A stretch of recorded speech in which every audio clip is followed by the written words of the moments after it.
ഉമ്മയും അയൽവാസിയും. ഇതൊന്നും അൽഹംദുലില്ലാഹ് ഇത്തരം പ്രവണതകളൊന്നും ഇല്ലാത്തൊരു നാട്ടിൽ വന്നിട്ടാണ് ഞാൻ ഈ സംസാരിക്കുന്നതെന്നാണ് എന്റെ പ്രതീക്ഷ. അള്ളാഹു തൗഫീഖ് ചെയ്യട്ടെ. എന്നാ എനിക്കറിയാവുന്ന എത്രയോ സംഗതികളുണ്ട്, നമ്മളുമായി ബന്ധപ്പെട്ട എത്രയോ ആളുകളുടെ.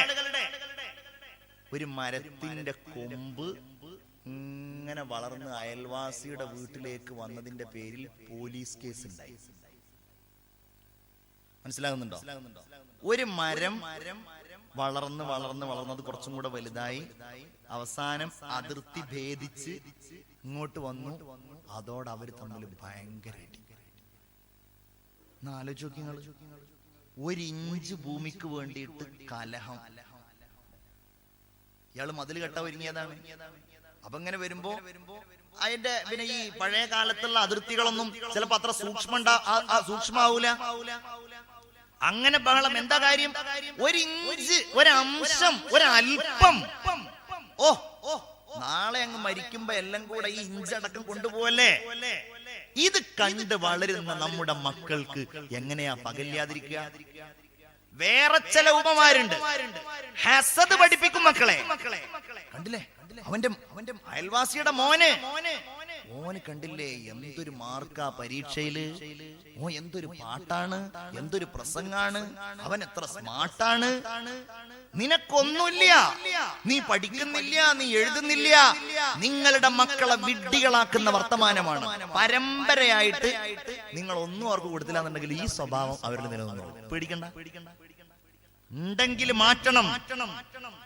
അയൽവാസിയോട് നമ്മൾ ആലോചിച്ച് നോക്കൂ. ഒരു മരത്തിന്റെ കൊമ്പിന്റെ പേരിൽ ഒന്നുകിൽ അത് വെട്ടിക്കളയാം.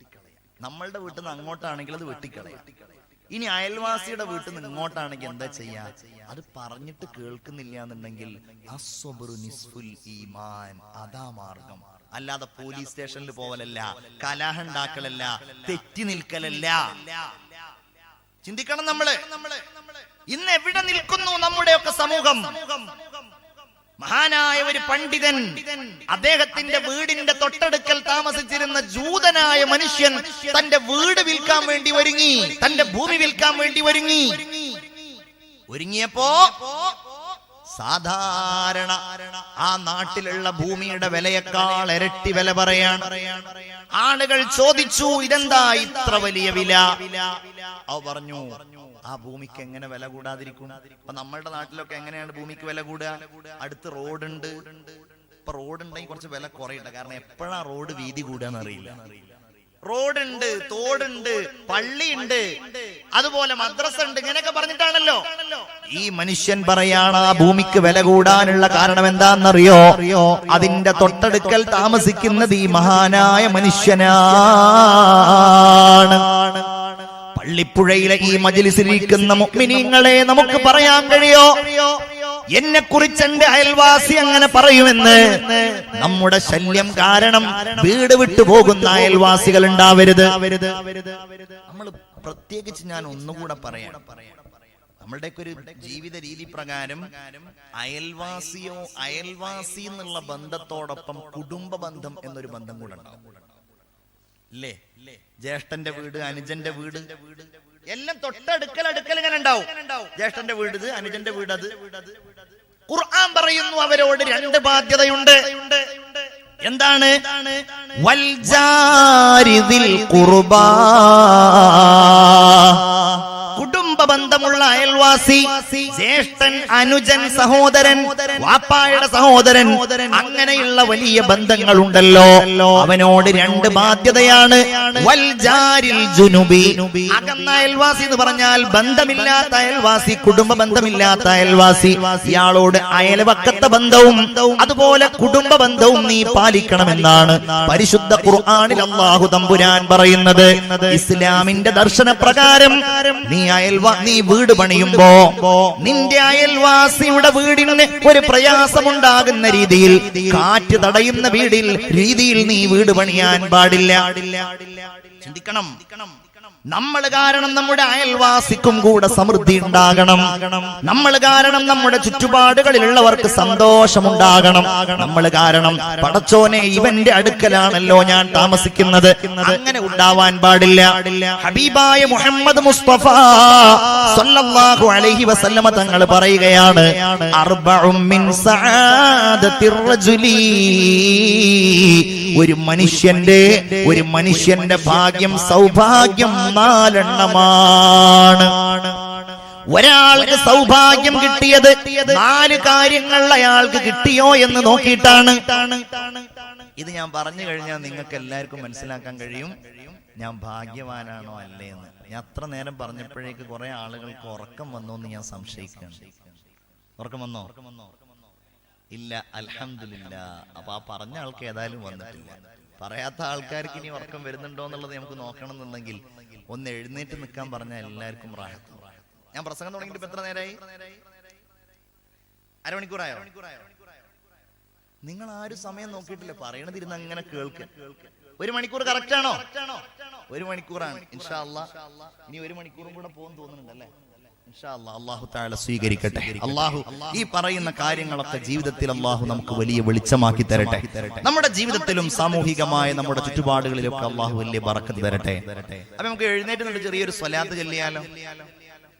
എല്ലാവരും സ്വലാത്ത് ചൊല്ലൂ. തവസ്സൽനാ ബിബിസ്മില്ലാഹ് വബിൽ ഹാദി റസൂലില്ലാഹ് വകുല്ലി മുജാഹിദിൻ ലില്ലാഹ് വഅഹ്ലിൽ ബദ്രി യാ അല്ലാഹ് സ്വലാത്തുല്ലാഹ്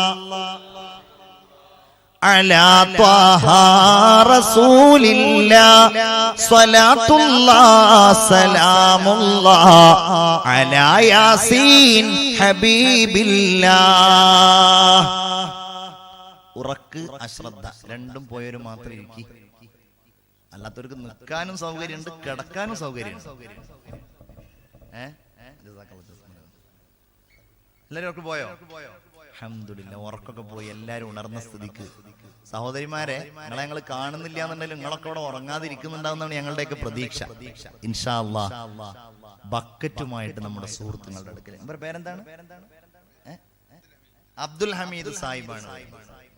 അപ്പൊ ഹമീദ് വരുന്ന സമയത്ത് ഒരു കാര്യം കൂടെ പറഞ്ഞിട്ട് തുടങ്ങിയാൽ മതി. ഹമീദ് കാ എന്താണെന്നറിയോ? ഇപ്പൊ കീശയെന്ന് ഇങ്ങനെ എടുത്തിട്ടുണ്ടാവും. എത്ര നമ്മൾ ഏറ്റവും കൂടുതൽ അള്ളാഹു എന്താ ഖുർആനിൽ പറഞ്ഞത്? ലൻ തനാലുൽ ബിർറ ഹത്താ തുൻഫിഖു മിമ്മാ തുഹിബ്ബൂൻ. നിങ്ങൾ ഏറ്റവും ഇഷ്ടപ്പെടുന്നത് നിങ്ങൾ ചെലവഴിക്കുന്നത് വരെ നിങ്ങൾ ആരും നല്ലത് ചെയ്തവരല്ല. ഇതൊരു ചെലവഴിക്കലാണല്ലോ. നമ്മളെ ഏറ്റവും ഇഷ്ടപ്പെടുന്നത് കാരണം നമ്മുടെ കീശയിലുള്ളതിൽ നമ്മൾ ഏറ്റവും ഇഷ്ടപ്പെടുന്ന നോട്ട് എത്രയാണ്? 10 റുപ്യ അല്ലേ? അതുകൊണ്ട് എല്ലാരും 10 റുപ്യ എങ്ങനെ ഇടുക? ഏത് ബക്കറ്റ് പിരിവ് നോക്കിയാലും 10 റുപ്യ. ഞാൻ പലപ്പോഴും പറയാറുണ്ട്, നമ്മുടെ നരേന്ദ്രമോദി 500 1000 ഒക്കെ നിരോധിച്ച കൂട്ടത്തിൽ ആ 10 രൂപ കൂടെ നിരോധിച്ചിരുന്നെങ്കിൽ നമ്മളെ ബക്കറ്റ് പിരിവൊക്കെ എന്നേ രക്ഷപ്പെട്ടേനെ. അപ്പൊ മിക്കവാറും നമ്മളുടെ ബക്കറ്റ് പിരിവ് കണ്ടാൽ നിരോധിക്കാൻ സാധ്യതയുണ്ട്. എവിടെ നോക്കിയാലും 10 റുപ്യ. ആ പ്രവണത അവസാനിപ്പിക്കണം. 10 റുപ്യക്ക് എന്താ കിട്ടുക? 1 കിലോ മത്തി ഞാൻ കഴിഞ്ഞ ചൊവ്വാഴ്ച ബുധനാഴ്ച എങ്ങാണ്ട് 1 കിലോ മത്തി വാങ്ങിയപ്പോ എത്ര വില എന്നറിയാം? 120 രൂപ 1 കിലോ മത്തിക്ക്. ഇവിടെ എത്രയാണ്? ഞാൻ ഇവിടെ വില കുറവുണ്ടെങ്കിൽ കുറച്ച് നമ്മുടെ നാട്ടിലേക്ക് കൊണ്ടുപോകാന്നോ ആലോചിക്കാൻ വേണ്ടി ചോദിച്ചതാണ്. 200 എന്നിട്ടാണോ നിങ്ങൾ 10 രൂപ ഇടുന്നത്? മത്തിയിൽ താഴെ ഉള്ള വല്ല മീനുണ്ടോ? ഇല്ലല്ലോ. മത്തിയിൽ താഴെ ഒരു മീൻ, ഏറ്റവും ലോക്കൽ മീനായിട്ട് എല്ലാവർക്കും കഴിക്കാൻ പറ്റുന്ന ഏത് കാലഘട്ടത്തിലും കിട്ടുന്ന ഒരു മത്സ്യം. അതുകൊണ്ടാണ് മത്തിനെ പറഞ്ഞത്. മാന്തളാവുമ്പോ അതിനേക്കാളും അപ്പുറാണ്, അയലയാവുമ്പോ അതിനേക്കാളും അപ്പുറാണ്. എന്നിട്ടാണ് അപ്പൊ ഇൻഷാ അല്ലാഹ് മത്തിയുടെ ഒരു പകുതി, 1/2 കിലോ മത്തിയുടെ കാശെങ്കിലും നിങ്ങളുടെ ബിസ്മില്ലാഹിർ റഹ്മാനിർ റഹീം നല്ലൊരു സദഖ 10 എടുത്ത് കയ്യിൽ വെച്ച ആളുകൾ അതൊന്നും കൂടെ ഇട്ടിട്ട് അതിൽ എന്തെങ്കിലും കൂട്ടിയിടുക. അള്ളാഹു സ്വീകരിക്കട്ടെ, അള്ളാഹു കബൂലാക്കട്ടെ, അള്ളാഹു കബൂലാക്കട്ടെ. എല്ലാവരും ആമീൻ പറയാം. അള്ളാഹു സ്വീകരിക്കട്ടെ. എന്ത് മുറാദുകളോടെയാണോ നിങ്ങൾ ആ ബക്കറ്റിലേക്ക് സ്വതക്ക ചെയ്യുന്നത്, അള്ളാഹു ആ സ്വതക്കയെ സ്വീകരിക്കട്ടെ. അള്ളാഹു നിങ്ങളുടെ മുറാദുകൾ ഹാസുലാക്കി തരട്ടെ. ആമീൻ യാ റബ്ബൽ ആലമീൻ.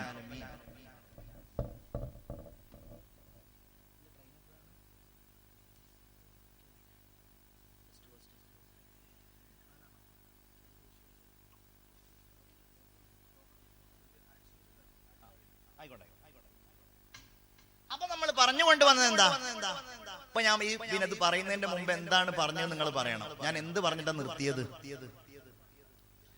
നിങ്ങൾ ശ്രദ്ധിക്കണം. ഇതൊരു ആത്മസുഹൃത്താണ്. അള്ളാഹു ദീർഘായുസ് കൊടുക്കട്ടെ, ആരോഗ്യം കൊടുക്കട്ടെ. ഓപ്പറേഷനുമായി ബന്ധപ്പെട്ട് എന്തോ ഒരു കാര്യം പറഞ്ഞിരുന്നു പ്രിയപ്പെട്ട റഹ്മാൻ, റിയാസ് റഹ്മാൻ. അള്ളാഹു താഴെ എന്ത് ബുദ്ധിമുട്ടുണ്ടെങ്കിലും അള്ളാഹു താഴെ നിറവേറ്റി കൊടുക്കട്ടെ. നിങ്ങൾ ആലോചിച്ച് നോക്കൂ, ഞാൻ എന്താ പറഞ്ഞത്? നിങ്ങൾ പറയും 4 കാര്യങ്ങൾ ഉണ്ടെങ്കിൽ ഒരാള് വിജയിയാണ്. എപ്പോഴും കേൾക്കുന്ന ഹദീസാണ്, ഞാൻ അതുകൊണ്ട് ചുരുക്കി പറയാം. 1, ഇംറഅത്തുൻ സ്വാലിഹ, സദ്വൃത്തയായ ഒരു ഭാര്യ. അതുണ്ടോ? നമ്മൾ വിജയിച്ച ആളാണ്. എന്താണ് എല്ലാവരുടെയും മുഖം മങ്ങിയോ? നിങ്ങൾ വിജയികൾ തന്നെയല്ലേ ഇതില്? അള്ളാഹു തൗഫീഖ് തരട്ടെ, അള്ളാഹു അനുഗ്രഹം ചൊരിയട്ടെ. ആമീന യാ റബ്ബൽ ആലമീൻ. അതോ പണ്ടൊരാൾ പറഞ്ഞതുപോലെയാണോ?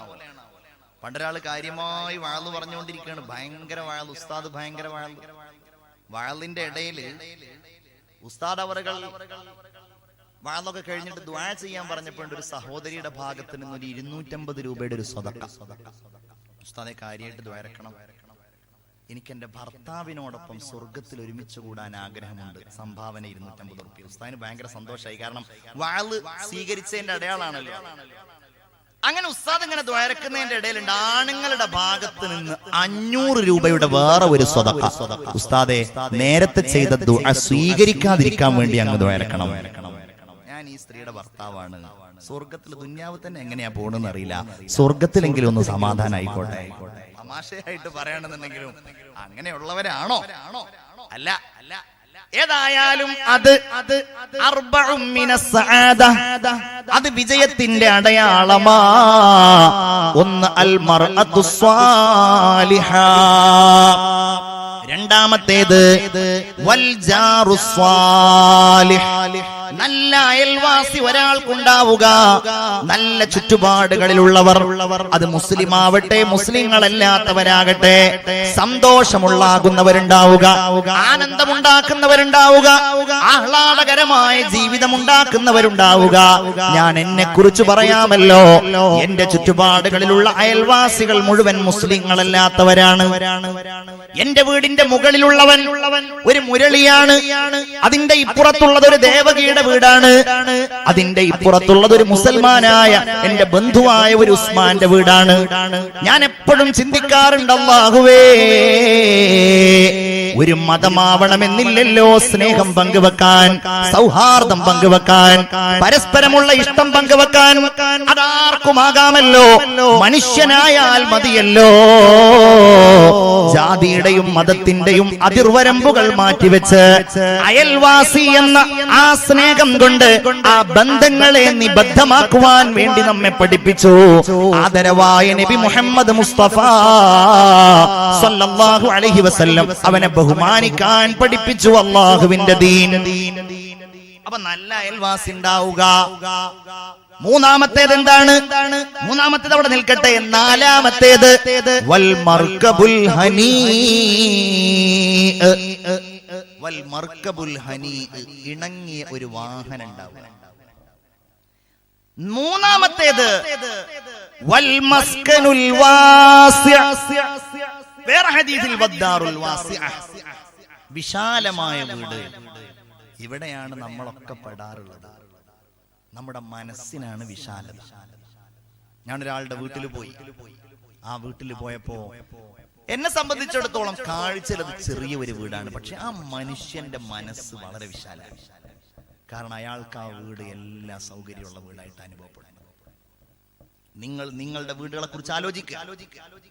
എന്നിട്ട് നിങ്ങൾ ചിന്തിക്കുക, എന്റെ ഈ വീട് അൽഹംദുലില്ലാ, ഇതിലെനിക്ക് താമസിക്കാനുള്ള വിശാലതയുണ്ടല്ലോ, സൗകര്യങ്ങളുണ്ടല്ലോ, ഇതെനിക്ക് മതിയായതാണ്. ഇനി ഇതിന്റെ മുകളിൽ ഞാൻ വീട് വെക്കുന്നില്ല, ഇതിനെ ഞാൻ വിശാലമാക്കുന്നില്ല എന്ന് ചിന്തിച്ച് ഉള്ള വീട് കൊണ്ട് തൃപ്തിപ്പെട്ടാൽ റഹ്മാനായ റബ്ബ് അത് വിശാലമായ വീടാക്കുകയാണ്. എന്നാൽ വീടുണ്ടാക്കി 1 കൊല്ലം കഴിഞ്ഞപ്പോ റൂമിന്റെ വീതി പോരല്ലോ, സിറ്റ് ഔട്ടിന്റെ വീതി പോരല്ലോ, അതുപോലെ അതിഥികളെ സ്വീകരിക്കാനുള്ളതിന്റെ വിശാലത പോരല്ലോ എന്ന് പറഞ്ഞിട്ട് കടം വാങ്ങിയും ബുദ്ധിമുട്ടിയിട്ടും ഉള്ള വീട് പൊളിക്കാൻ തയ്യാറാകുന്നുവെങ്കിൽ നിന്റെ വീട് വിശാലമായ വീടല്ല. നിന്റെ വീട് നീ വിജയിച്ചതിന്റെ അടയാളം നിനക്ക് കിട്ടിയിട്ടില്ല. വിശാലമായ വീടെന്ന് പറയുന്നത് ഏതാ? ആ വീട്ടിലേക്ക് നിന്റെ പ്രിയപ്പെട്ട ഉമ്മയെ നീ കൊണ്ടുവന്നിട്ടുണ്ട്. നിന്റെ പ്രിയപ്പെട്ട ഉപ്പ അവിടെ താമസിക്കുന്നുണ്ട്. നിന്റെ ഭാര്യ എവിടെയുണ്ട്? നിന്റെ മക്കൾ എവിടെയുണ്ട്? നിന്റെ ഉമ്മാക്കുള്ള സേവനം നീ ചെയ്യുന്നുണ്ട്. നിന്റെ വാപ്പാക്കുള്ള സന്തോഷം നീ ചെയ്യുന്നുണ്ട്. നിന്റെ ഉമ്മാക്ക് രാത്രി ചോറ് പറ്റില്ല, നിന്റെ ഉമ്മാക്ക് രാത്രി കഞ്ഞിയാണ് പറ്റുക. ആ കഞ്ഞിയാണ് നീ ഉമ്മാക്ക് കൊടുക്കുന്നത്. നിന്റെ ഉപ്പാക്ക് രാത്രി ചപ്പാത്തിയാണ് വേണ്ടത്, നീ ആ ചപ്പാത്തിയാണ് കൊടുക്കുന്നത്. അവിടെ അസ്വാരസ്യമില്ല, അവിടെ സങ്കടമില്ല, അവിടെ സംഘട്ടനമില്ല, എല്ലാം അവിടെ സമാധാനമാണ് എങ്കില് ആ വീടാണ് അൽ മസ്കനുൽ വാസിഅ, വിശാലമായ വീട് എന്ന് നബിയുനാ മുഹമ്മദ് മുസ്തഫ സല്ലല്ലാഹു അലൈഹി വസല്ലം സൂചിപ്പിച്ച വീട്. എന്നാൽ ഇന്നത്തെ വിശാലത എവിടെയാണ്? ഇന്ന് എന്തിനാണ് ഗൾഫിൽ പോകുന്നത്? നമ്മുടെയൊക്കെ ലക്ഷ്യം ഒരു വീടുണ്ടാക്കുക എന്നുള്ളതാണ്. എന്റെ പ്രിയപ്പെട്ടവരെ, വീട് നമുക്ക് അനുയോജ്യമായ വീടാകണം. ഒരു വലിയ സമ്പന്നനാണെങ്കിൽ അവന് വരുമാനമുണ്ട് എങ്കിൽ അവൻ ഇഷ്ടമുള്ള എത്ര വലിപ്പമുള്ള അമിതമല്ലാത്തതായിരിക്കുന്ന വീടെടുക്കുന്നതിൽ അല്ലാഹുവിന്റെ ദീൻ ഒരിക്കലും അവനോട് വിലക്ക് പറയുന്നില്ല. എന്നാൽ ഇന്ന് വീടെടുക്കുന്നത് എങ്ങനെയാ? ഞാൻ കഴിഞ്ഞ ദിവസം ഒരു വീട്ടിൽ പോയപ്പോ ആ സഹോദരന്റെ വീട് യൂട്യൂബിലൊക്കെ ഉണ്ട്, അവന്റെ വീടിന്റെ ഹൗസ് വാമിംഗ് ഉണ്ട്. എന്നാൽ അദ്ദേഹത്തിന്റെ ഉപ്പ എന്നോട് പറഞ്ഞു, ഈ വീടെടുത്തതിന് ശേഷം ഇവിടെ സമാധാനമില്ല, മുഴുവൻ കടമാണ്. അവനാണെങ്കിലോ എല്ലാ സൗകര്യങ്ങളും ഉള്ളയാളായിരുന്നു. പക്ഷെ ഈ വീടെടുത്തതോടുകൂടെ അവനാകെ പ്രശ്നത്തിലാണെന്ന് എന്നോട് പറഞ്ഞു. എനിക്ക് തോന്നിയ ഒരു കാര്യം, വീടെടുക്കാൻ വേണ്ടി ഒരുങ്ങിയ ഒരാൾ അവന്റെ ബഡ്ജറ്റിൽ ഒതുങ്ങാത്ത, അവന്റെ ഭാര്യയുടെ സമ്മർദ്ദ പ്രകാരം, അവന്റെ പൊങ്ങച്ചത്തിന് വേണ്ടിയിട്ട്, അവന്റെ ആഡംബരത്തിന് വേണ്ടിയിട്ട് അവൻ വീടുണ്ടാകുമ്പോ അവന്റെ വരുമാനത്തിനപ്പുറത്തേക്ക് പോയിട്ട് ബാങ്കിൽ പോയി ലോൺ എടുത്ത്, പലിശക്ക് പണമെടുത്ത്, ആളുകളിൽ നിന്ന് കടം വാങ്ങി, അങ്ങനെ അലങ്കാരവും സന്തോഷവും അലങ്കാരവും അതുപോലെ വലിയ വലിയ സംവിധാനവും ഒക്കെ ഒരുക്കിയാൽ ആ വീടൊരിക്കലും സമാധാനത്തിന്റെ വീടാവുകയില്ല. അവിടെയാണ് നമ്മൾ ആദ് സമുദായത്തെ കാണേണ്ടത്. അവിടെയാണ് നമ്മൾ സമൂഹ ഗോത്രത്തെ കാണേണ്ടത്. ഇതൊക്കെ എന്തിനാ ഖുർആൻ പറഞ്ഞെന്നറിയോ? ഇവന്മാര് വലിയ വീടുണ്ടാക്കി എന്ന് ഖുർആൻ പറയുന്നുണ്ട്. ആദ് സമുദായം എന്താ പറഞ്ഞത്? പോലെ വീട് എങ്ങനത്തെ വീടെന്നറിയോ? നമ്മളുടെ ലോക്കൽ വീടല്ല. വസമൂദല്ലദീന ജാബുസ്സഖറ ബിൽവാദ്, മലഞ്ചെരിവുകളിൽ പാറകൾ തുരന്നുകൊണ്ടാണ് സമൂദ് ഗോത്രം വീടുകൾ ഉണ്ടാക്കിയത്.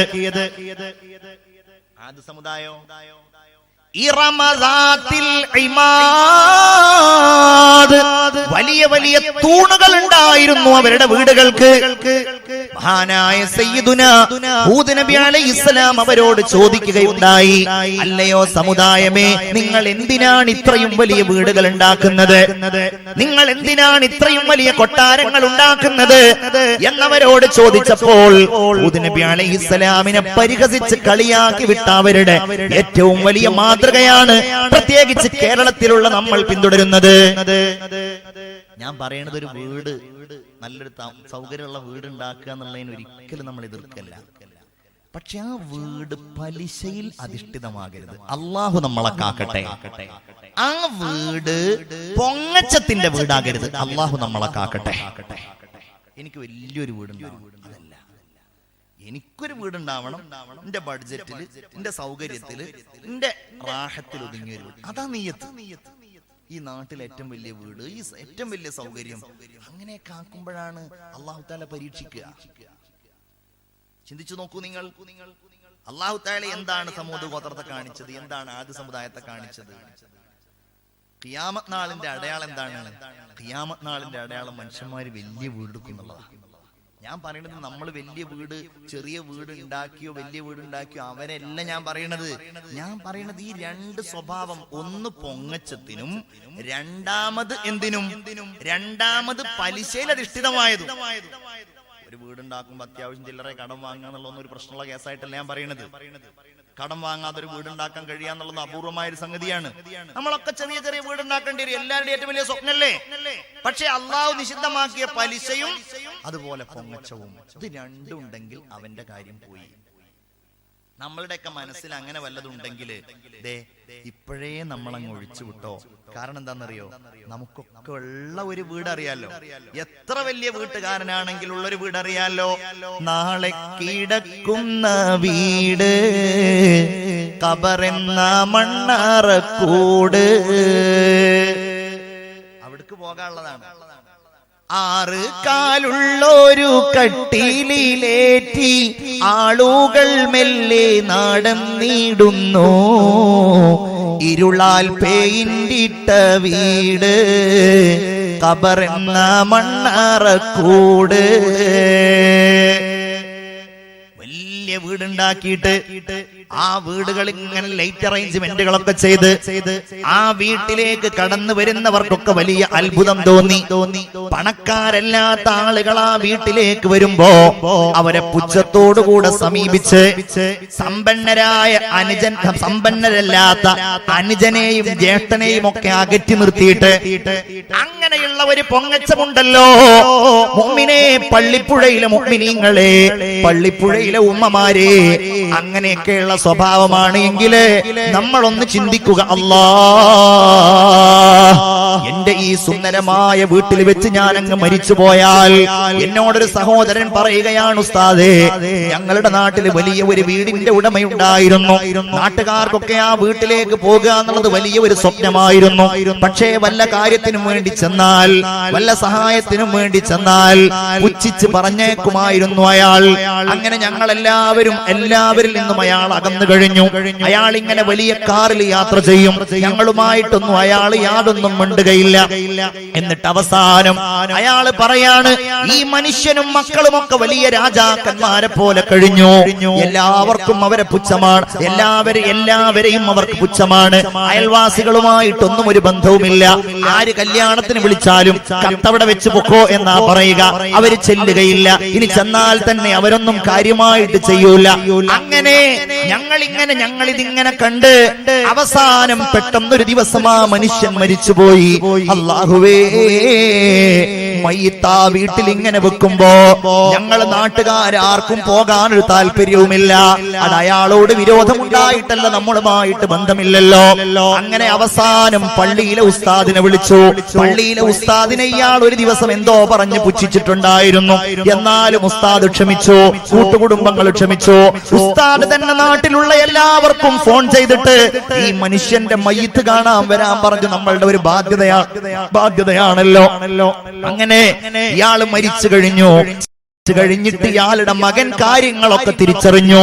അൽഹംദുലില്ലാഹ്, മകൻ പൊതുവായ കാര്യങ്ങൾക്ക് സഹായിക്കാൻ തുടങ്ങി, നാട്ടുകാരോട് ചിരിക്കാൻ തുടങ്ങി, നാട്ടുകാർക്ക് സന്തോഷകരമായ അനുഭവങ്ങൾ ഉണ്ടാവാൻ തുടങ്ങി.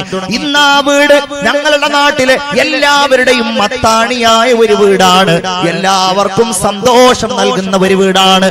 ആ മനുഷ്യന്റെ മകൻ ഇന്ന് ഒരുപാട് ഖൈറുകൾ ചെയ്യുന്നുണ്ടെന്ന് എന്നോടൊരു സഹോദരൻ അനുഭവം പറഞ്ഞത് ഞാൻ ഈ സന്ദർഭത്തിൽ പങ്കുവെക്കുകയാണ്. വിശാലമായ വീട് എന്ന് പറയുമ്പോ നമ്മളുടെ വീടുകളൊന്നും നമ്മൾ അഹങ്കാരത്തിന്റെ ലക്ഷണാക്കരുത്. അല്ലാഹു തആല ആദി സമുദായത്തെ അങ്ങോട്ട് തകർത്ത് കളഞ്ഞു. കാരണം എന്താ? ഒരു വലിയ ഇമാദ്, വലിയ തൂണുകൾ ഉണ്ടാക്കിയിട്ട്. അൽഹംദുലില്ലാഹ്, നമ്മളൊക്കെ എത്ര സ്തുതിക്കണം അല്ലാഹനെ. നിങ്ങളൊന്ന് ആലോചിച്ചു നോക്കൂ പ്രിയപ്പെട്ടവരെ. ആദരവായ ഹബീബ് സയ്യിദുനാ മുഹമ്മദ് മുസ്തഫ സല്ലല്ലാഹു അലൈഹി വസല്ലമ തങ്ങളുടെ വീടുകളെ കുറിച്ച് ഖുർആൻ പറയുന്നുണ്ടല്ലോ. അൽ ഹുജറാത്ത് എന്ന അധ്യായം നിങ്ങൾ ഖുർആനിൽ കണ്ടിട്ടില്ലേ? അൽ ഹുജറാത്ത് എന്ന് പറഞ്ഞാൽ റൂമുകൾ, മുറികൾ എന്നാണ് അതിന്റെ അർത്ഥം. അതായത് റസൂലുള്ളാഹി തങ്ങളുടെ വീടുകൾ, റസൂലുള്ളാഹി തങ്ങളുടെ പരിശുദ്ധമായ പള്ളിയോട് ചേർന്നുണ്ടായിരുന്ന ആയിഷ ബീവിയുടെ വീട്, മൈമൂന ബീവിയുടെ വീട്, ഹഫ്സ ബീവിയുടെ വീട്, സഫിയ ബീവിയുടെ വീട്, അങ്ങനെ റസൂലുള്ളാഹി തങ്ങളുടെ ഇണകൾ തങ്ങളുടെ വീട്. ആ വീടുകളിൽ ഓരോന്നിലായിരുന്നു ആദരവായ റസൂലുള്ളാഹി തങ്ങൾ താമസിച്ചു കൊണ്ടിരുന്നത്. ആ വീടുകളെ കുറിച്ച് മഹാന്മാര് പറയുന്നത് ഇങ്ങനെയാണ്: ആ വീടുകൾ ചെറിയ റൂമുകളായിരുന്നു. റസൂലുള്ളാഹിന്റെ വീടുകളിൽ ഒന്ന് കൈ നന്നായിട്ട് നിവർത്തിയാൽ ചുവരുകളിൽ തട്ടുമായിരുന്നു. ഏതാനും 3-4 മുഴം വീതിയും നീളവുമേ ഉണ്ടായിരുന്നുള്ളൂ. കൈ നന്നായിട്ട് ഉയർത്തിയാൽ മേൽക്കൂരയിൽ തട്ടുമായിരുന്നു. റസൂലുള്ളാഹിന്റെ വീടുകൾ ചെറിയ വീടുകൾ, ഈന്തപ്പന ഓലകൾ മോഞ്ഞ വീടുകൾ. ആ വീടുകളിൽ ആയിഷ ബീവിയുടെ വീട്ടിൽ ചെറിയ ഒരു കട്ടിലുണ്ട്. റസൂലുള്ളാഹി തങ്ങൾക്ക് കിടക്കാൻ ചെറിയ ഒരു പായയുണ്ട്. റസൂലുള്ളാഹിക്ക് ഇരിക്കാൻ ചെറിയ ഒരു തലയിണയുണ്ട്. കൂടുതൽ ഫർണിച്ചറുകളില്ല, കൂടുതൽ സൗകര്യങ്ങളില്ല.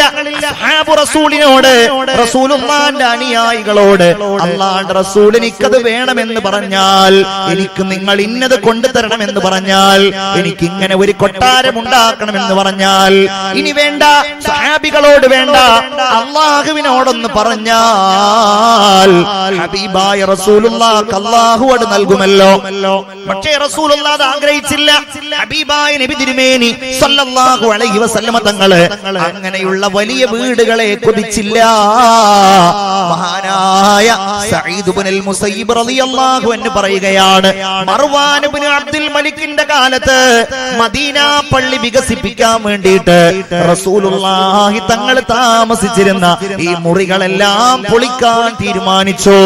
ഞങ്ങളെല്ലാവരും ഇവിടെ ഒരുമിച്ച് കൂടി, നബിയുടെ അനുയായികളും മദീന നിവാസികളും ഇവിടെ ഒരുമിച്ച് കൂടി ഈ വീടുകൾ പൊളിക്കുന്നത് കണ്ടപ്പോ ഹബീബായ പ്രവാചകന്റെ ആ സുഗന്ധമേറ്റുവാങ്ങിയ അവിടുത്തെ പ്രവർത്തനങ്ങൾക്ക് സാക്ഷിയായ ആ മുറികൾ പൊളിക്കുന്നത് കണ്ടപ്പോ മദീന നിവാസികൾ മുഴുവൻ പൊട്ടിക്കരഞ്ഞു പോയി. അവര് വിളിച്ചു പറയുകയാണ്, അല്ലാഹ്, ഈ റൂമുകൾ ഇവിടെ നിലനിന്നിരുന്നുവെങ്കിൽ, ഖുർആൻ പരാമർശിച്ച ഈ മുറികൾ ഇവിടെ നിലനിന്നിരുന്നുവെങ്കിൽ ഞങ്ങളുടെ പിറകെ വരുന്ന ആളുകൾക്ക് മനസ്സിലാക്കാമായിരുന്നല്ലോ, അവർക്ക് തിരിച്ചറിയാമായിരുന്നല്ലോ എങ്ങനെയാണ് ഹബീബായ നബിയുടെയും അവിടുത്തെ അനുചരൻ അവിടുത്തെ വീടിന്റെയും അവസ്ഥ എന്ന്, അവിടുത്തെ ലാളിത്യം എന്താണ് എന്ന് ചിന്തിച്ചു നോക്കുക. നമ്മൾ, എന്റെ പ്രിയപ്പെട്ടവരെ, നമ്മൾ ഇന്ന് വീടുകളുമായി ബന്ധപ്പെട്ടിട്ട് ഒരുപാട് തെറ്റിദ്ധാരണകളുള്ള ഒരു വിഭാഗമാണ്. വാസ്തു എന്ന് കേട്ടിട്ടുണ്ടോ? വാസ്തുശാസ്ത്രം എന്ന് പറഞ്ഞാൽ വീട് നിർമ്മിക്കുന്ന ശാസ്ത്രം എന്നാണ് അതിന്റെ അർത്ഥം, വാസ്തുശാസ്ത്രം. പക്ഷെ ആ ശാസ്ത്രം ഭവനം ഉണ്ടാക്കുന്ന ശാസ്ത്രമാണെങ്കിൽ, ഒരു എഞ്ചിനീയറിംഗ് പഠിക്കുകയാണ്, അല്ലെങ്കിൽ വീടിന്റെ പ്ലാൻ എങ്ങനെ ഉണ്ടാക്കലെന്ന് പഠിക്കുകയാണ്, അത് തെറ്റായ സംഗതിയല്ല, അത് ശരിയാണ്. ഇന്ന് ഈ ശാസ്ത്രത്തിൽ ഒരുപാട് ഇസ്ലാമിൻ്റെതല്ലാത്ത ആശയങ്ങൾ കടന്നുകൂടിയിട്ടുണ്ട്. അത് വളരെ വിശദമായ ഒരു വിഷയമാണ്.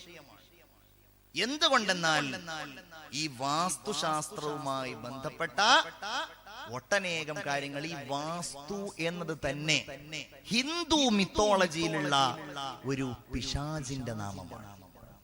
അങ്ങനെയാണ്. അതിവിടെ വെച്ച് പറയേണ്ടതില്ല, എന്നാലും സൂചിപ്പിക്കാമല്ലോ.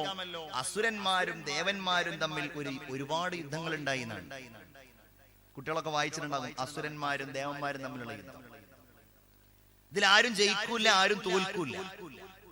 ഒടുവില് ഈ അസുരന്മാർ ദേവന്മാരെ ചില രീതിയിൽ പരാജയപ്പെടുത്തി അവസാനം ഒരു വാസ്തു എന്ന് പറഞ്ഞൊരു പിശാച് ഉണ്ടാവുകയും ആ പിശാചിൽ നിന്ന് രക്ഷ നേടാൻ വേണ്ടിയിട്ട് ദേവന്മാർ ശിവനെ സമീപിച്ചപ്പോ ശിവൻ വാസ്തുവിനെ ഭൂമിയിലേക്ക് പറഞ്ഞയക്കുകയും ചെയ്തെന്നൊക്കെയാണ് അതിന്റെ ഐതിഹ്യം. വളരെ വിശദമായ കഥകളാണ്, അവരുടെ ഇടയിലുള്ള കഥകളാണ്. എന്നിട്ട് പറഞ്ഞു, ആരാണോ ഭൂമിയിൽ ഈ വാസ്തുവിനെ പ്രീതിപ്പെടുത്തുന്നത്, പൂജ ചെയ്യുന്നത്, അവര് താമസിക്കുന്ന ഇടമൊക്കെ സന്തോഷത്തിന്റെ ഇടമായി മാറും.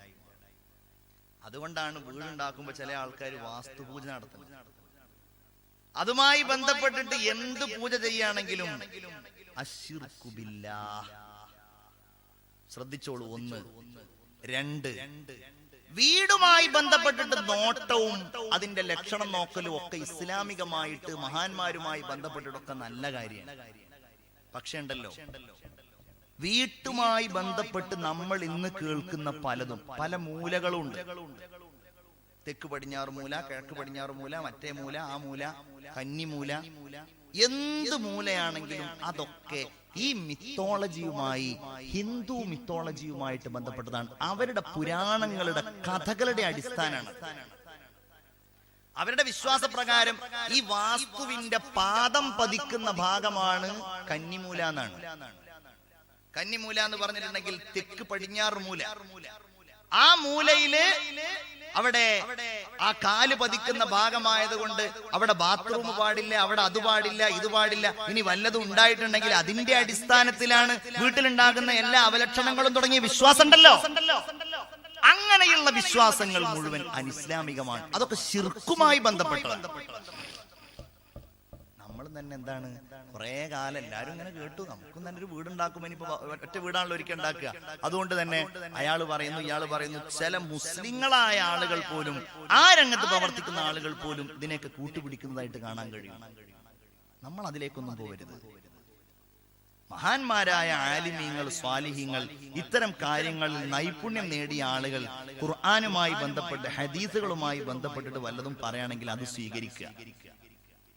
മറ്റൊന്നും നമ്മൾ സ്വീകരിക്കാൻ പാടില്ല. ശിർക്കാണ്. നമ്മളിങ്ങനെ ചിന്തിക്കും, ഞാനൊക്കെ ഇപ്പൊ എവിടെയാ ശിർക്ക് ചെയ്യുന്നത്? ഇവന്റെ വീടുണ്ടാക്കുമ്പോ, അതിന് തറക്കല്ലിടുമ്പോ, ആ വീട് ഉദ്ഘാടനം ചെയ്യുമ്പോ 1-ാം നമ്പർ ശിർക്ക് ചെയ്തിട്ട് അവൻ നടക്കുന്നത്. ഗൗരവല്ലേത്? എന്റെ പ്രിയപ്പെട്ടവരെ, നമ്മൾ ആലോചിക്കണം. നമ്മളുടെ വീട്ടിൽ നമ്മൾ ചെയ്യേണ്ട ഏറ്റവും വലിയ പ്രവർത്തനങ്ങളിലൊന്ന് ആ വീട്ടിൽ നിസ്കാരം നിലനിർത്തുക എന്നുള്ളതാണ്. ഉമ്മ നിസ്കരിക്കണം, വാപ്പ നിസ്കരിക്കണം, മക്കൾ നിസ്കരിക്കണം. ആ വീട് നിസ്കാരത്തിന്റെ ഇടമായി മാറണം, നിസ്കരിക്കുന്ന ഗേഹമായി മാറണം. മഹാനായ ഇത്ബാൻ ഇബ്നു മാലിക് റളിയല്ലാഹു അൻഹു പറയുകയാണ്, റസൂലുള്ളാഹി സ്വല്ലല്ലാഹു അലൈഹി വസല്ലമ തങ്ങൾ ഒരിക്കൽ എന്റെ വീട്ടിലേക്ക് വന്നു. ഞാനൊരു പുതിയ വീടെടുത്തപ്പോ റസൂലുള്ളാഹി എന്നോട് ചോദിച്ചു, ഇത്ബാനേ, എവിടെയാണ് ഞാൻ നിസ്കരിക്കേണ്ടത്? ഇത്ബാൻ, മഹാനായ റസൂലുള്ളാഹി സ്വല്ലല്ലാഹു അലൈഹി വസല്ലമ തങ്ങൾ പറഞ്ഞു. അപ്പോൾ ഇത്ബാൻ ഒരു സ്ഥലം കാണിച്ചു കൊടുത്തപ്പോ മഹാനായ ഇത്ബാൻ ഇബ്നു മാലിക് റളിയല്ലാഹു അൻഹുവിന്റെ വീട്ടിൽ റസൂലുള്ളാഹി ഒരു സ്ഥലത്ത് നിസ്കരിച്ചു. പിന്നെ ആ സ്ഥലം ഞങ്ങളൊക്കെ നിസ്കരിക്കാൻ വേണ്ടി ഉപയോഗിക്കുമായിരുന്നു. നമ്മൾ ആലോചിക്കേണ്ട സംഗതിയാണ്. വീട്ടിൽ കയറിക്കൂടാൻ പറ്റിയ ഏറ്റവും നല്ല സമയം എന്ന് പറഞ്ഞാൽ ളുഹായുടെ സമയമാണ്, ഉച്ചയുടെ മുമ്പുള്ള സമയം. പ്രഭാതം ഏറ്റവും ഉത്തമമായതാണ്. അതാ സുബ്ഹയുടെ സമയം എന്നുള്ളത് മാറ്റിയിട്ട് നമ്മളതാ പ്രഭാത സമയത്ത് ഒരു ളുഹാ നിസ്കരിച്ച് കയറുകയാണെങ്കിൽ അത് ഏറ്റവും ഉത്തമമായ ഒരു അവസ്ഥയായിരിക്കും. ഞാൻ എന്റെ പ്രിയപ്പെട്ട സഹോദരന്മാരോടും സഹോദരിമാരോടും പറയാണ്, വീട്ടിൽ നിസ്കരിക്കാൻ ഒരിടം നൽകൽ വളരെ നല്ലതാണ്. അല്ലാഹു തആല പരിശുദ്ധ ഖുർആനിലൂടെ പറഞ്ഞത് നമുക്കറിയാമല്ലോ. വഔഹൈനാ ഇലാ മൂസാ വഅഖീഹി ഹാറൂൻ, മൂസ അലൈഹിസ്സലാമിലേക്കും ഹാറൂൻ അലൈഹിസ്സലാമിലേക്കും നാം ദിവ്യബോധനം നൽകി.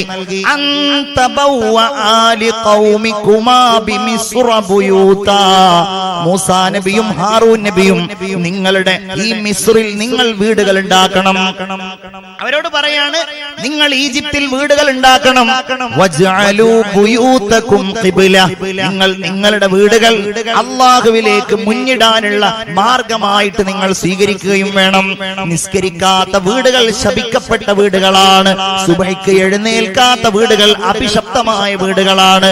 എന്റെ ഉപ്പമാരെ, ഉമ്മമാരെ, നിങ്ങൾ നിങ്ങളുടെ വീടുകളിൽ എഴുന്നേറ്റാലും നിങ്ങൾ മറക്കരുതേ, 7 വയസ്സിന് മുകളിലുള്ള നിങ്ങളുടെ പ്രിയപ്പെട്ട മക്കളെ നിങ്ങൾ നിസ്കരിക്കാൻ വേണ്ടി രാവിലെ എഴുന്നേൽപ്പിക്കണം.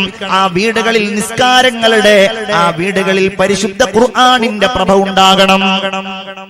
അങ്ങനെയുള്ള വീടുകളിൽ മാത്രമാണ് അല്ലാഹു തമ്പുരാൻ സന്തോഷവും സമാധാനവും നൽകുന്നത്. നമ്മൾ ആ വീട്ടിലേക്ക് കടക്കുമ്പോൾ ബിസ്മി ചൊല്ലി കടന്നാൽ, ആ വീട്ടിലേക്ക് നമ്മൾ പ്രവേശിക്കുമ്പോൾ വീട്ടിലുള്ളവരോട് സലാം പറഞ്ഞ് പ്രവേശിച്ചാൽ റഹ്മാനായ റബ്ബ് സുബ്ഹാനഹു വ തആല നമ്മളുടെ വീടുകളിൽ അനുഗ്രഹം ചൊരിയുന്നതാണ്. നമ്മൾ ആരാ ശ്രദ്ധിക്കാറുള്ളത്? ഇന്നിപ്പോ വീട്ടിൽ നിന്ന് ഇറങ്ങിയപ്പോ, വീട്ടിൽ നിന്ന് ഇറങ്ങുമ്പോൾ ചൊല്ലേണ്ട ദിക്ർ ചൊല്ലി എത്ര ആളുണ്ട് എന്ന് ചോദിച്ചാൽ എന്താ പറയാ? ബിസ്മില്ലാഹ് തവക്കൽതു തവക്കൽതു അലല്ലാഹ് ലാ ഹൗല വലാ ഖുവത ഇല്ലാ ബില്ലാഹ് എന്ന് ചൊല്ലിയിട്ടാണ് വീട്ടിൽ നിന്നിറങ്ങേണ്ടത്. അങ്ങനെ ഒരാൾ വീട്ടിൽ നിന്നിറങ്ങിയാൽ അല്ലാഹുവിന്റെ ഹിഫ്ള് അവനുണ്ടാകുന്നതാണ്. അല്ലാഹുമ്മ ഇന്നി അഊദു ബിക മിൻ അൻ അദില്ല, അല്ലാഹുവേ വഴിതെറ്റുന്നതിൽ നിന്ന് നിന്നോട് ഞാൻ കാവൽ തേടുന്നു. അല്ലാഹുവേ മറ്റുള്ളവർ എന്നെ വഴിതെറ്റിക്കുന്നതിൽ നിന്ന് നിന്നോട് ഞാൻ കാവൽ തേടുന്നു. അങ്ങനെയൊക്കെയുള്ള ദിക്റുകൾ ചൊല്ലണം. വീട്ടിലേക്ക് കയറി പോകുമ്പോ സലാം പറയണം. വീട്ടിലുള്ളവരോടൊക്കെ സന്തോഷത്തോടെയും സമാധാനത്തോടെയും നമ്മൾ ഇടപെടണം. എന്റെ പ്രിയപ്പെട്ട മുഅ്മിനീങ്ങളെ, അങ്ങനെയുള്ള ആ വീട്ടിൽ അല്ലാഹു തമ്പുരാൻ നൽകിയ എത്ര കാലത്തെ ആയുസ്സാണോ നമുക്കുള്ളത്, ആ ആയുഷ്കാലം മുഴുവൻ നമ്മൾ ജീവിച്ചു തീർന്നാൽ നമുക്കൊരു വീട്ടിലേക്ക് മടങ്ങാനുണ്ടല്ലോ, കട്ടിലിൽ കയറി പോകാനുണ്ടല്ലോ. മഹാനായ മലക്കുൽ മൗത്ത് അസ്രായീൽ വരുമല്ലോ. ഈ പള്ളിക്കാട്ടിൽ കിടക്കുന്ന നിങ്ങളുടെ വേണ്ടപ്പെട്ട ഓരോരുത്തരുടെ അടുക്കലേക്കും വന്നതുപോലെ നമ്മുടെ അടുക്കലേക്കും വരുമല്ലോ. ആ സമയത്ത് സന്തോഷത്തിന്റെ ഇടമായി മാറണമെങ്കിൽ, റഹ്മത്തിന്റെ മലക്കുകൾ വരണമെങ്കിൽ നമ്മളുടെ വീട്ടിൽ നിന്ന് എല്ലാ അരുതായ്മകളെയും നമ്മൾ അകറ്റണം. നമ്മളുടെ വീട് സംഗീത സാന്ദ്രമാവല്ലേ, നമ്മളുടെ വീട് സിനിമ കാണപ്പെടുന്ന വീടാവല്ലേ, നമ്മളുടെ വീട് ഹറാമ് പറയപ്പെടുന്ന വീടാകല്ലേ. അങ്ങനെയുള്ള വീടായാൽ റഹ്മത്തിന്റെ മലക്കുകൾ വരികയില്ല. നമുക്ക് ഖബറിലേക്ക് പോകുമ്പോ നമ്മുടെ മുമ്പിലും നമ്മുടെ പിന്നിലും അല്ലാഹുവിന്റെ മലക്കുകൾ വേണം. അല്ലാഹു നമ്മെ ഖബറിൽ കൊണ്ടുപോയാൽ ആ ഖബർ സന്തോഷത്തിന്റെ സ്വർഗത്തിന്റെ ഇടമാക്കി മാറ്റാൻ നമുക്ക് സാധ്യമാകണം. അതിന് നമ്മൾ എന്ത് വേണം? നമ്മുടെ വീടുകളിൽ ഖുർആൻ പാരായണം, നമ്മുടെ വീടുകളിൽ ദിക്റിന്റെ ശബ്ദം, നമ്മുടെ വീടുകളിൽ സ്നേഹത്തിന്റെ ശബ്ദം, നമ്മുടെ വീടുകളിൽ സമാധാനത്തിന്റെ ശബ്ദം. അല്ലാഹു തൗഫീഖ് തരട്ടെ. ഈ പറഞ്ഞ കാര്യങ്ങളൊക്കെ സ്വീകരിക്കാനും ഇതനുസരിച്ച് പ്രവർത്തിക്കാനും അല്ലാഹു നമുക്ക് എല്ലാവർക്കും അവസരം തരട്ടെ. എല്ലാവരും ആമീൻ പറയൂ. അല്ലാഹു അവസരം തരട്ടെ. ഇൻഷാ അല്ലാഹ് ഈ സദസ്സ് ദുആയുടെ സദസ്സാണ്. നമ്മളിൽപ്പെട്ട എത്രയോ ആളുകളുണ്ട് ഒരു വീടില്ലാത്ത ആള്, വാടക വീടുകളിൽ താമസിക്കുന്ന ആള്, സ്വന്തം വീടുണ്ടാക്കാൻ വേണ്ടി കാലങ്ങളായി ആഗ്രഹിച്ചിട്ട് ഇതുവരെ അത് നടക്കാത്ത ആളുകൾ. ഇൻഷാ അല്ലാഹ് ഇന്ന് വീടിനെ കുറിച്ച് പറഞ്ഞ ഈ മജ്ലിസിൽ പ്രത്യേകമായി ഞാൻ അവർക്ക് വേണ്ടി പറയാം. ഇൻഷാ അല്ലാഹ് കുറച്ച് കാര്യങ്ങൾക്ക് വേണ്ടിയിട്ട് നമ്മൾ ഇവിടെ ദുആ ചെയ്യാൻ പ്രത്യേകിച്ച് എന്തെങ്കിലും ഉണ്ട് ദുആ ചെയ്യാൻ, ലേലം ചെയ്യാനുണ്ട്. ഇൻഷാ അല്ലാഹ് നിങ്ങൾ ഈ മജ്ലിസിൽ വെച്ച് നല്ല സ്വതക്കകൾ വാഗ്ദാനം ചെയ്താൽ, ഏറ്റവും നല്ല സ്വതക്കകൾ നിങ്ങൾ തന്നാൽ ഇൻഷാ അല്ലാഹ് നമുക്ക് എല്ലാവർക്കും വേണ്ടി ദുആ ചെയ്യാം. റഹ്മാനായ റബ്ബേ, എന്തൊക്കെ നിയ്യത്തുകളോടെയാണോ ഈ സദസ്സിൽ സ്വതക്ക ചെയ്യുന്നത്, അവരുടെയൊക്കെ മുറാദുകൾ നീ ഹാസിലാക്കണേ അല്ലാഹ്. എല്ലാവരും ഒന്ന് കൈ ഉയർത്തിപ്പിടിച്ച് ആമീൻ പറയൂ. ഈ പള്ളിപ്പുഴയിലെ ഈ റാത്തീബിന്റെ ദിവസത്തില് അല്ലാഹുവേ, പ്രിയപ്പെട്ട ഉമ്മാക്ക് വേണ്ടി, പ്രിയപ്പെട്ട ഉപ്പാക്ക് വേണ്ടി, പ്രിയപ്പെട്ട വല്യമ്മാക്ക് വേണ്ടി, പ്രിയപ്പെട്ട വല്യപ്പാക്ക് വേണ്ടി ഒരു സ്വതക്ക പറഞ്ഞിട്ട് ഇൻഷാ അല്ലാഹ് ആരാണോ ദുആർക്കാൻ ആവശ്യപ്പെടുന്നത്, ഇന്നലെ മിനിഞ്ഞാന്നൊക്കെ കൊടുത്തോരായിരിക്കും, എന്നാലും സ്വതക്ക തരുമ്പോ ഇൻഷാ അല്ലാഹ് റഹ്മാനായ റബ്ബ് അവരുടെ മുറാദുകൾ അല്ലാഹു തആല ഹാസിലാക്കി കൊടുക്കട്ടെ. എല്ലാവരും ആമീൻ പറയും. പ്രത്യേകിച്ച് മരിച്ചുപോയവരുടെ പേരിൽ ആരൊക്കെയാണോ സ്വതക്ക ചെയ്യുന്നത്, അല്ലാഹു അവരുടെയൊക്കെ ഖബർ വിശാലമാക്കി കൊടുക്കട്ടെ. മരിച്ചുപോയവരുടെ ഖബറിലേക്ക് നിങ്ങൾ ചെയ്യുന്ന സ്വതക്കകളുടെ സവാബ് അല്ലാഹു തആല നൽകട്ടെ. ആമീൻ യാ റബ്ബൽ ആലമീൻ.